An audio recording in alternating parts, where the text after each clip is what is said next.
Assalamualaikum warahmatullahi wabarakatuh. Perkenalkan, nama saya Yusuf Bahtiar, Prodi PJKR STKIP Mutiara, Sukabumi semester 7B.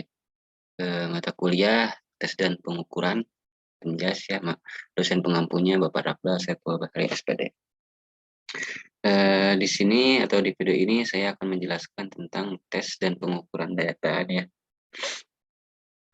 yang dimana tugas ini ditujukan untuk perbaikan nilai ya, mata kuliah tes dan pengukuran penjas.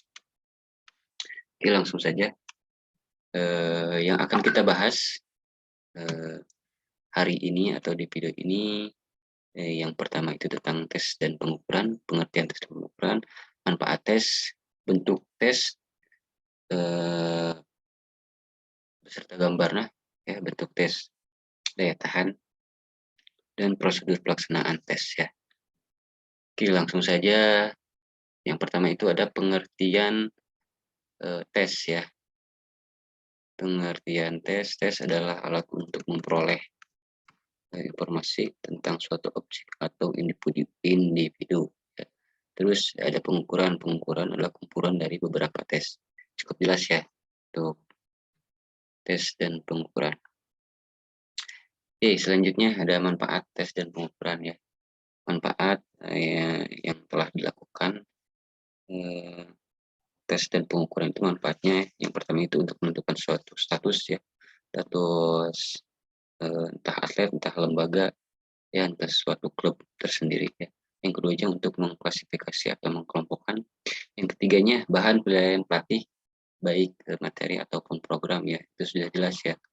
Bahan penilaian pelatih di mana tes tersebut akan menentukan baik buruknya atau bisa masuk atau enggaknya atlet ke dalam suatu lembaga ataupun klub ya.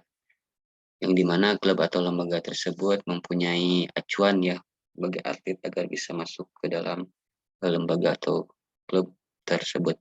Yang keempatnya untuk mendiagnosa dan memperbaiki penampilan atlet, sudah jelas ya. Tes dan pengukuran itu biasanya untuk merubah ya asalnya atlet itu misalkan daya tahan tubuhnya itu jelek, terus dikasih program tes daya tahan, kemungkinan untuk perubahan dari penampilan atau daya tahan tersebut pada atlet akan berubah. Yang kelima, dapat mengetahui kemajuan dari program yang dapat dijalankan ya. Terus yang keenam, dapat digunakan sebagai umpan baik langsung ataupun tertunda. Ya.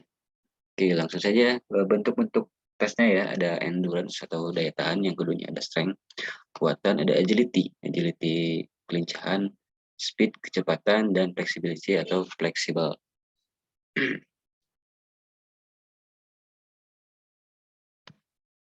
Kelas selanjutnya tes dan pengukuran kekuatan ya. Ada endurance di sini. Endurance itu berhubungan dengan fisik ya, ataupun daya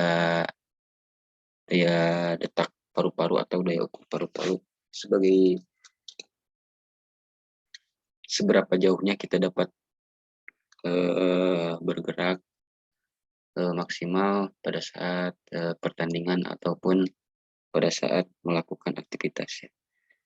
Tujuan dari pengukuran endurance ini adalah untuk mengukur kapasitas aerobik atau otomatik pada paru-paru kita ya.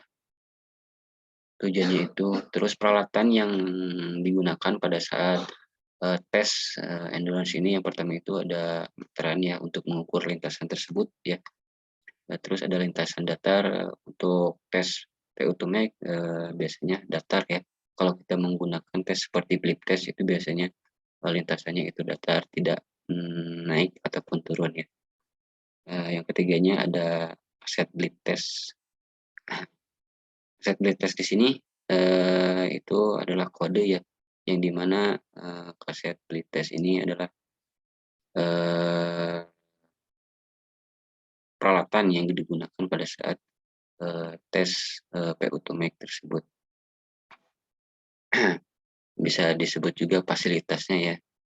meteran di sini untuk mengukur. Biasanya untuk tes di sini ukurannya itu 20 meter ya untuk tes PU tunai. Nah, di sini ada gambarnya ya, tes dan pengukuran untuk endurance. Nah, di sini ini posisi awal start. Saat itu lari nyampe ke sini itu jaraknya itu 20 meter. Yang dimana pakai audio ya atau blip ya.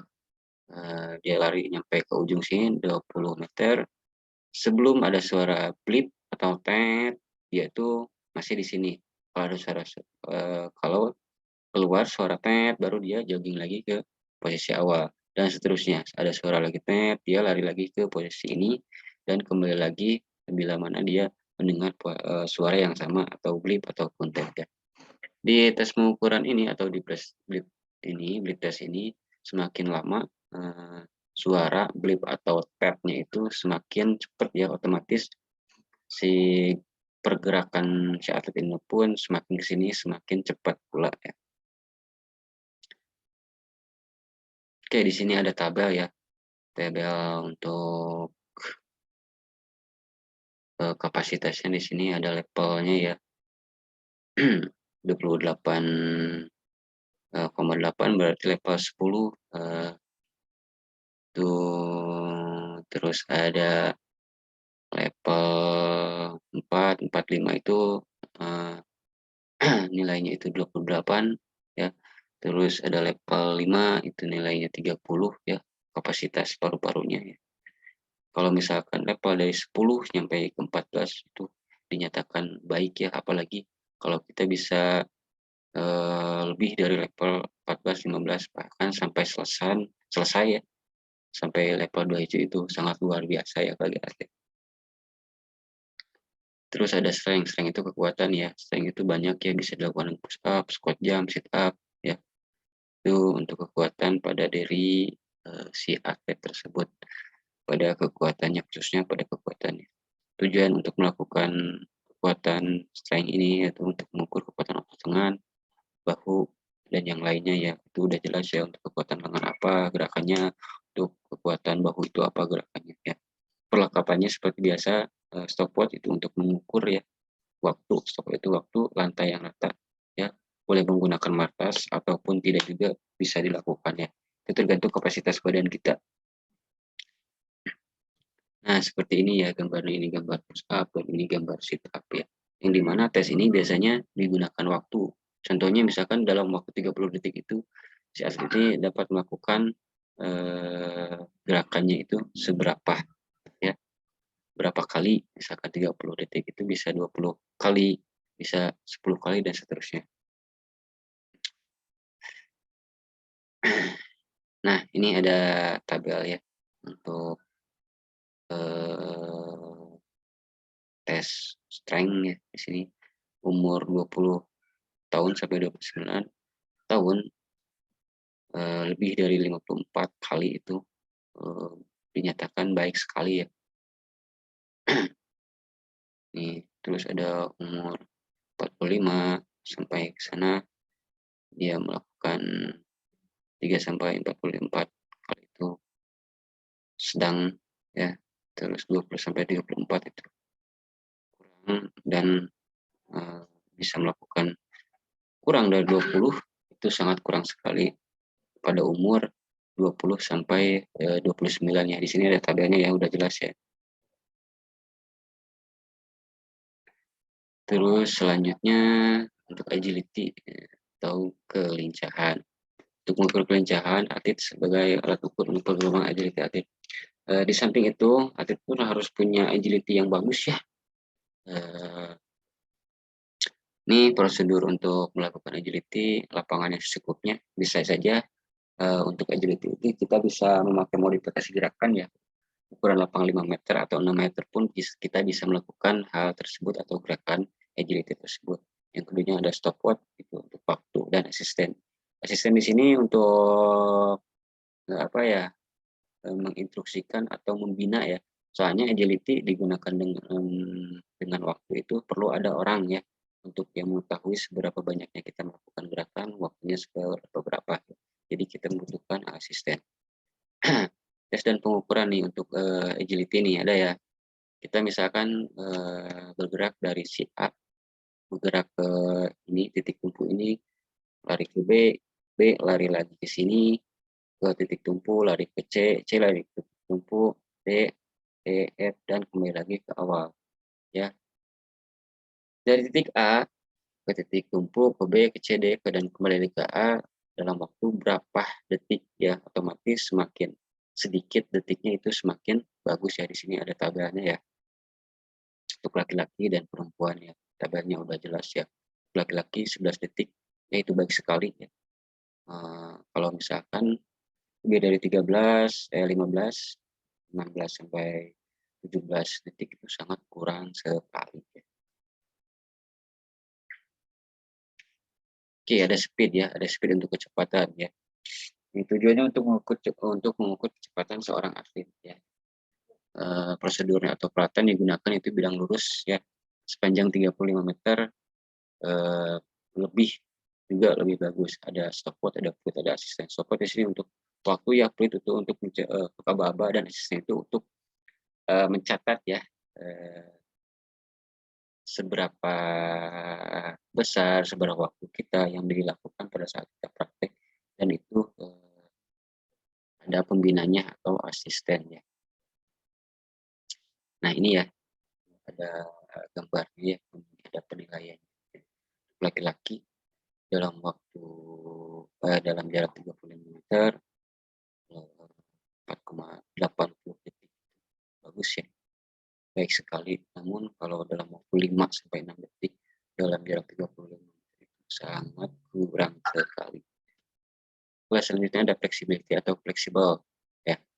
Tujuannya untuk mengetahui kualitas kelenturan tongok dan otot lutut bagian belakang ya. Sebenarnya itu lebih signifikan ya, atau lebih ke khusus sebenarnya. Untuk fleksibilitas lebih umumnya, lebih umum lagi bisa dipakai ya. Ini digunakan ada kotak seat and race dan penggaris sorong atau cylinder roller ya. Nah seperti ini ya. Nah flexibility ya, bisa dengan seperti ini, atau kita bisa membuka kedua kaki kita dengan mencium lutut ya, kita kiri kanan atau dua sekaligus ya mencium lutut kita, itu bisa saja dilakukan. Nah seperti ini ya. Ini ada tabelnya untuk laki-laki, kalau dia bisa menyentuh garis 41, di sini ada penggaris seperti itu. Baik sekali ya, tapi kalau hanya di 11 sampai 12 itu berarti sebelah sini ya. Nah, di sini itu kurang ya, apalagi 10 ke bawah itu sangat kurang sekali ya. Oke, hanya itu yang bisa saya sampaikan tentang prosedur tes dan pengukuran daya tahan. Semoga bermanfaat untuk pendengar, pembaca ya. Mohon maaf bila banyak kekurangan. Apa-apa yang saya sampaikan barusan, semoga ada saran dan tambahan dari pendengar maupun pembaca. Terima kasih. Assalamualaikum warahmatullahi wabarakatuh.